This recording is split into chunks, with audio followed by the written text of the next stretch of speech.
Welcome to video 8.3. In this video, we will be working with accumulation free response questions and integrals. From the fundamental theorem of calculus, we know that the integral from a to b of f prime of x dx is equal to f of b minus f of a. And this is also known as the net change theorem.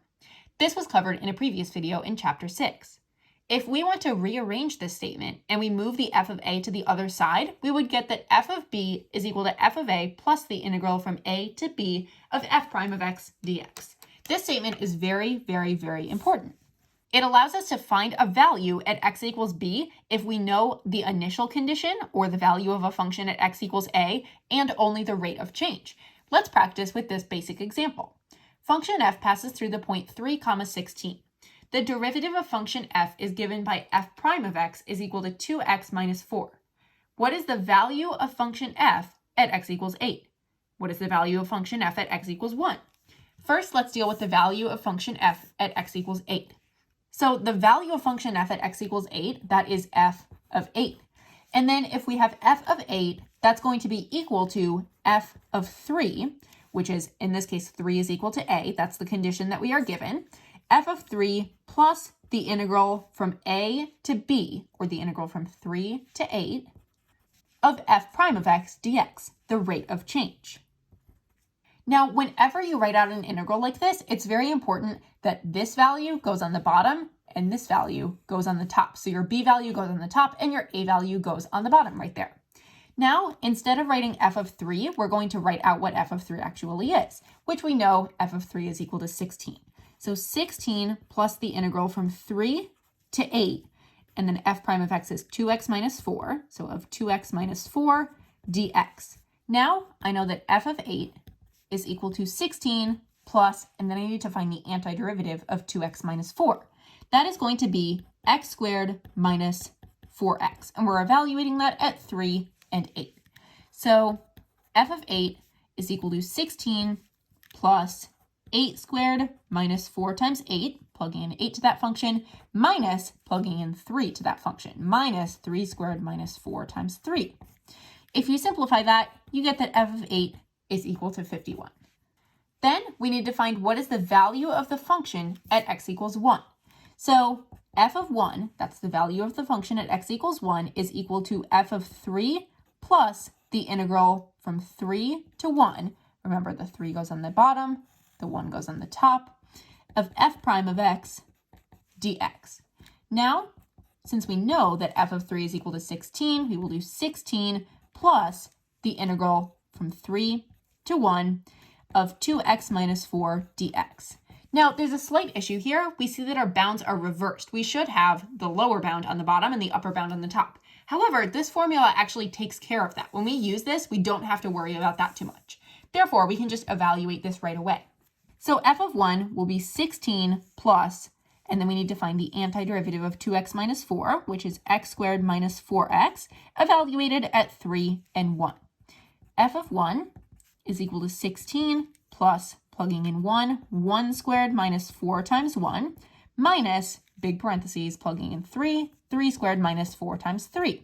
If you evaluate that, you get that f of 1 is equal to 16. And there's my answer. The conclusion that we can make from this is that if we know f of a, which is the value of the function at x equals a, and if we know f prime of x, the rate of change of f, then we can use this information to find f of b, the value of the function at x equals b. Let's practice this concept in context with some free response questions. Let p of t represent the number of people in a gymnasium at time t, measured in minutes after 5 p.m. The rate of change of p is modeled by the function r of t is equal to this function, where r of t is measured in people per minute. If there were 368 people in the gymnasium at 5 p.m., which it would be t equals 0, how many people will be in the gymnasium at 5:45 p.m.? Round your answer to the nearest whole number. So in this case, they're giving us p of t and the derivative of p of t, which is r of t. So if we're trying to find the number of people in the gym at 5:45, we're looking for p of 45.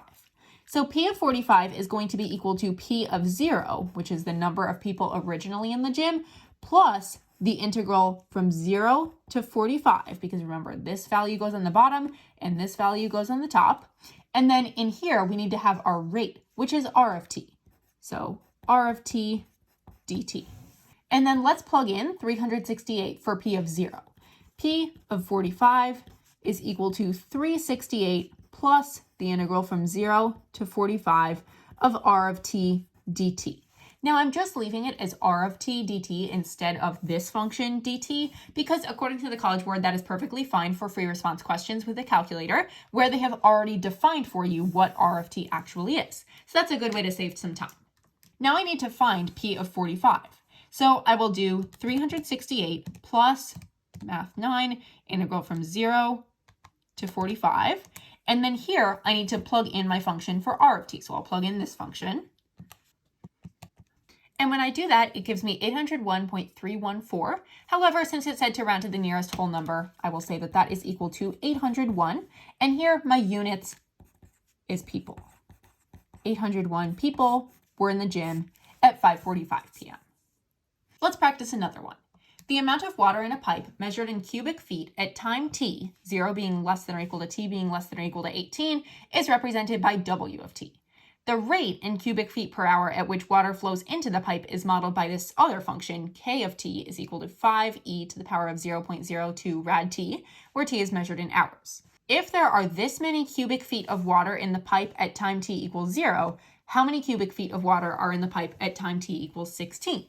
So in this case, I'm looking for W of 16, the amount of water in the pipe at t equals 16. And since I'm given W of 0, the original amount of water in the pipe, I will say that is equal to W of 0 plus the accumulated water from 0 to 16. And how do I find that accumulation? How do I get that accumulation? Well, it's the integral of the rate. The rate, we know, is this. So the integral of K of t dt. Now I'll have W of 16 is equal to, and I know that W of 0, the amount of water in the pipe at time t equals 0, is really 3,540 plus the integral from 0 to 16 of K of t dt. So then I get out my graphing calculator, and I don't need to write this actual function K of t. I can just leave it as K of t dt. So 3,540 plus the integral from 0 to 16, and then I'm going to type in my function for K of t. And it gives me 3,624.397. This is the amount of cubic feet of water in the pipe at time t equals 16. So my unit here is feet cubed. Let A of t represent the amount in gallons of water in a barrel. At time t equals 0, there are 0.2 gallons of rainwater in the barrel. From time t equals 0 to time t equals 6, the rate at which rainwater enters the barrel is modeled by the differentiable function r of t is equal to this function, where r is measured in gallons per hour and t is measured in hours. How many gallons of water enter the barrel between time t equals 0 and time t equals 4? In this case, we have to be very, very careful what they're asking us. In previous questions, they were saying like how many cubic feet of water are in the pipe at a specific time. But in this scenario, they're saying how many gallons of water entered the barrel between time t equals 0 and time t equals 4. To find that, we can take the integral from 0 to 4 of the rate at which water was entering the barrel. We actually don't even need our initial condition for this one at all. So then we just grab our calculator, 0 to 4, enter the r of t function, and that's 4.993. And since that is measured in gallons, we will write our unit on there. So 4.993 gallons of rainwater entered the barrel between time t equals 0 and time t equals 4. On AP free response questions, there will often be an in rate and an out rate. The in rate is the rate at which something is entering something, and then the out rate is the rate at which it's leaving. Let's look at this calculator example. A group of workers removes mulch from a pile at a rate modeled by r of t is equal to this function. A second group of workers adds mulch to the pile at a rate modeled by a of t is equal to this function. So we have two groups of workers, one's adding mulch, one is removing mulch, and this is all happening at the same time. R of t and a of t are both measured in cubic feet per minute, and t is measured in minutes for times from 0 to 30. At time t equals 0, there are 400 cubic feet of mulch in the pile. To develop an accumulation function for these types of problems, we need to use this formula. F of b would be equal to f of a plus the integral from a to b of the in rate minus the out rate dx. It could also be dt depending on the context. And this would be where A is the starting time and B is the ending time. Part A says write an expression for M of t, the total number of cubic feet of mulch in the pile at time t. So we will need to use this rule here. But instead of B, instead of an actual value, we're trying to find M of t. And t could be anything from 0 to 30. We know that M of t is going to be equal to M of 0, the amount of mulch in the pile at time t equals 0, plus the integral from 0 to t of the rate at which mulch is changing in the pile. However, we need to use our in rate and our out rate here. So the in rate, we know that that is A of t because that's the rate at which they are adding mulch to the pile. So A of t minus the rate at which they are removing mulch from the pile, R of t. So we have A of t minus R of t inside there with a dt at the end. However, we have a slight problem here. When we plug in a t for M of t, like if we're plugging in 3, we only want it to go in up here. We do not want it to go in for these t's as well. Therefore, we're actually going to swap out those t's with something called a dummy variable. And typically this is just x. We're just going to put an x in there to establish that these t's, which are really now x's, is a different t than this t. Like when we plug something in, we only want it going up there. So this is our expression for M of t. However, I also want to add, instead of just having M of 0, though, I want to put 400. So M of t will be equal to 400 plus the integral from 0 to t of A of x minus R of x dx. Notice that even though we now have a variable in for t, we have still followed that rule of having these match and having these match. So that holds true even when you are writing functions. Part B says how much mulch will be in the pile at time t equals 15. So here we need to find M of 15. M of 15 will be equal to 400 plus the integral from 0 to 15 of A of x minus R of x dx. Now this is where the calculator will be very helpful. So I will have 400 plus the integral from 0 to 15, and then I need to do A of x minus R of x in here. And I'm going to be very careful with my parentheses here. So I know that A of x, which I'm going to put in parentheses, is 24e to the power of 0.02 t. In this case, I'm just going to use x in here, minus x. That's my A of t. But then I need to subtract my R of t, the removal rate. So close the parentheses and then subtract with a new set of parentheses the sine of the natural log of 0.2x plus 1, closing the parentheses for the natural log, closing the parentheses for the sine, plus 20. And then remember, that's all an integral, so you do have to stick the dx at the end. And then we just wait for the answer, which is 396.835 if we round. This means that that is the amount of mulch in the pile at time t equals 15. M of 15 is equal to 396.835. And we need units on here. What is M measured in? Well, M is measured by the total number of cubic feet of mulch in the pile. So cubic feet. Part C says find the rate at which the total amount of mulch in the pile is changing at t equals 15. So find the rate of change of M of t at t equals 15, or M prime of 15. First, let's find M prime of t. So if we look at our original function for M, this is just a constant. The 400 just goes away. So then we have the derivative of the integral from 0 to t of A of x minus R of x dx. Using the fundamental theorem of calculus, we know that we can just substitute in a t for all of the x's that we see, and then we can remove the dx and the integral when we are taking d dx of an integral. That's from the fundamental theorem of calculus, which was covered in a separate video. So M prime of t is equal to A of t minus R of t. Now it says find the rate at which it's changing at t equals 15. So we're really looking for M prime of 15, which will be A of 15 minus R of 15. So then I will go over to the calculator. So I will first take A of 15, which is 24 times e to the power of 0.02 times 15 minus 15. And then I will subtract R of 15. So sine of the natural log of 0.2 times 15 plus 1 plus 20. And I get negative 3.586. And this is going to be measured in cubic feet per minute. Since this answer is negative, when we actually write out our little interpretation of the answer, we will say the amount of mulch in the pile is decreasing by 3.586 cubic feet per minute at t equals 15.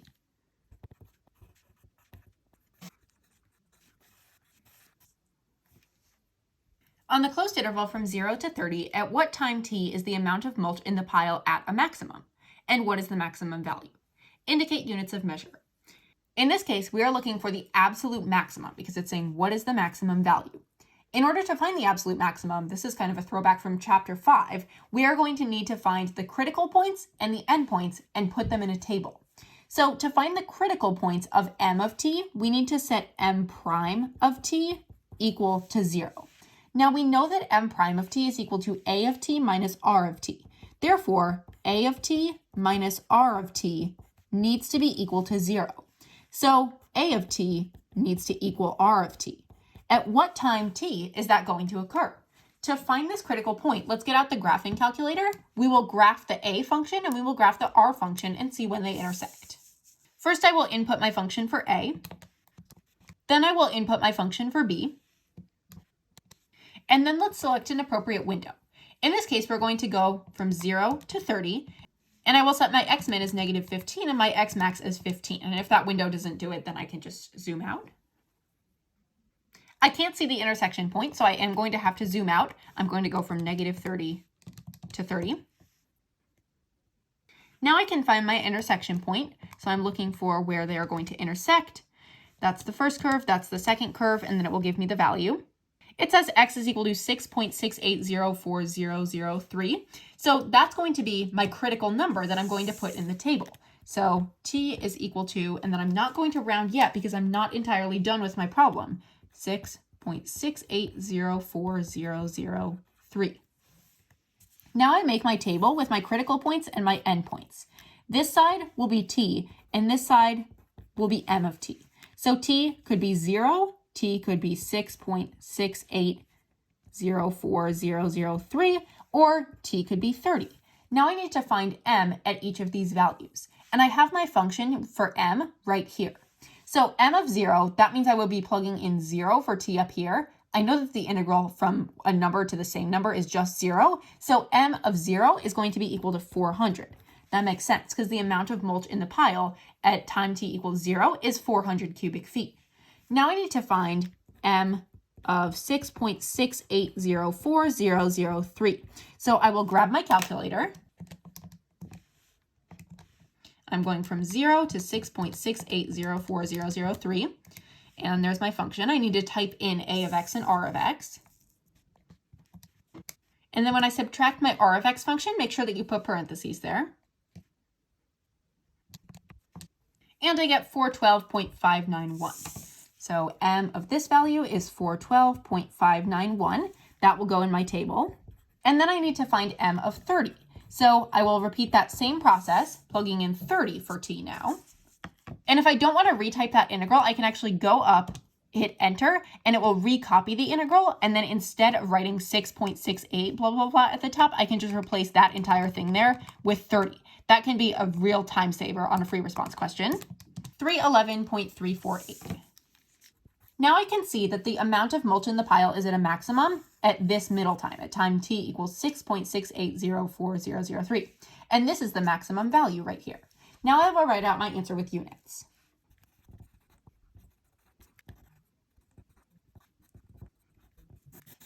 The amount of mulch in the pile is at a maximum at time t equals 6.680 minutes, rounded to 3 decimal places.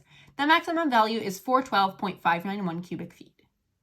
When a certain grocery store opens, it has 50 pounds of bananas on a display table.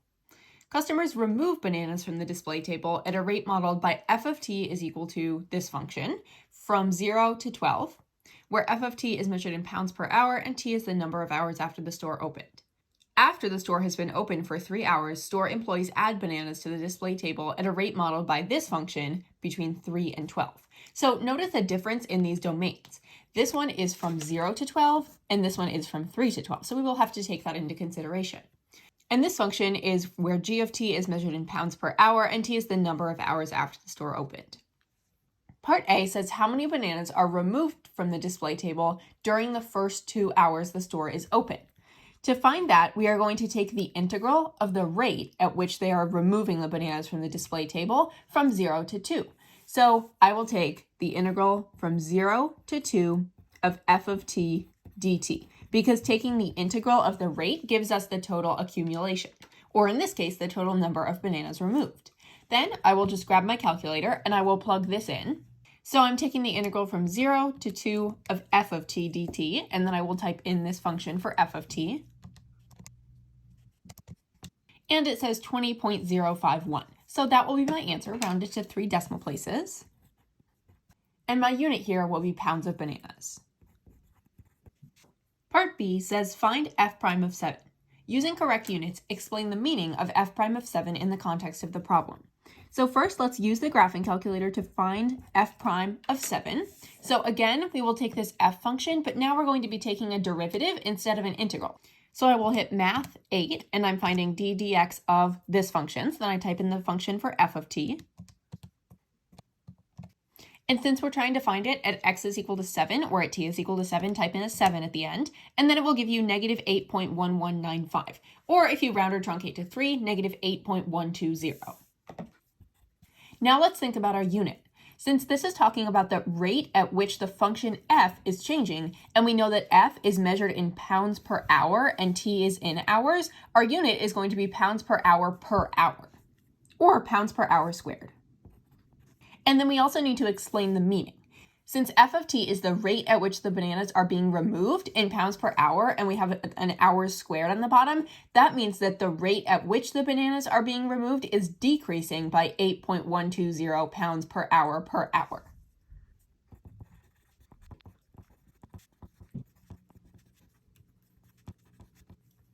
After the store has been open for 7 hours, so at time t equals 7, the rate at which bananas are being removed from the display is decreasing by 8.120 pounds per hour. Part C says, is the number of pounds of bananas on the display table increasing or decreasing at time t equals 5? Give a reason for your answer. We can determine whether the number of pounds of bananas on the display table is increasing or decreasing at this time by looking at f of 5 and g of 5. If the removal rate is greater than the addition rate, then we know that the number of pounds is decreasing. And if the addition rate is greater than the removal rate, then we know that the number of pounds is increasing. So we need to determine whether g of 5, which is the addition rate, minus f of 5, which is the removal rate, is greater than or equal to 0 at time t equals 5. So now let's plug in each one of these. First, I'm going to find g of 5 by plugging in 5 to this function right here. And that is 11.5328. I'm actually just going to keep that in my calculator, and from that number, I need to subtract f of 5, because I have g of 5 minus f of 5. So now I will find f of 5. And now I need to take g of 5 minus f of 5. So I will do that in the calculator. G of 5 minus f of 5. And that number is negative. So now I will write that number down. It's negative 2.263.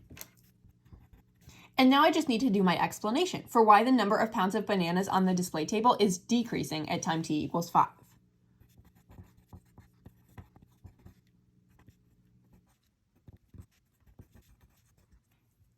The number of pounds of bananas on the table is decreasing at t equals 5 because g of 5 minus f of 5 is less than 0, so the removal rate is greater than the addition rate at t equals 5.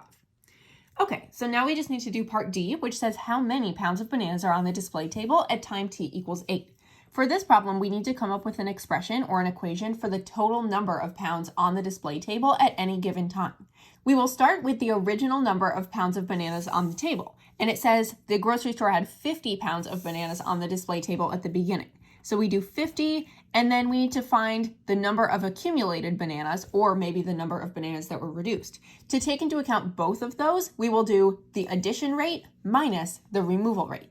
Since the domains of the addition rate and the removal rate are different, though, in this case, we need to use two separate integrals. First, we're going to take into consideration the addition rate, which is g of t. G of t, they are only adding it from time t equals 3 to time t equals 12. So we will take the integral from 3 to 12 of g of t dt, But we have to be very careful here because we're not looking from 3 to 12. We're only looking from 3 to 8 because it's saying at time t equals 8. So I'm going to actually switch this top bound to say 8 right up here. So that's from 3 to 8 of g of t dt, and then we need to subtract the integral of the removal rate. Now, for the removal rate, they start removing them at time t equals 0. So 0 will be the lower bound of our integral, and then again, we are only going till 8, not 12. And the removal rate is f of t dt. Now again, remember that on a free response question, you don't need to write out the actual function for g of t here. It's fine just to write g of t right there. Now we need to evaluate this in the calculator. So I will grab my graphing calculator. First thing I do is 50, and then I need to add the integral from 3 to 8 of g of t dt. And I'm just going to type it in as x's in here, which is perfectly fine. So g of t, there's my function for g. So then I need to subtract math 9, and I'm going from 0 to 8 now, and 0 to 8 of f of t dt. So then I plug in the function for f. And it says that my answer is 23.347. This means that there were 23.347 pounds of bananas on the display table at time t equals 8. And there is my final answer for this problem.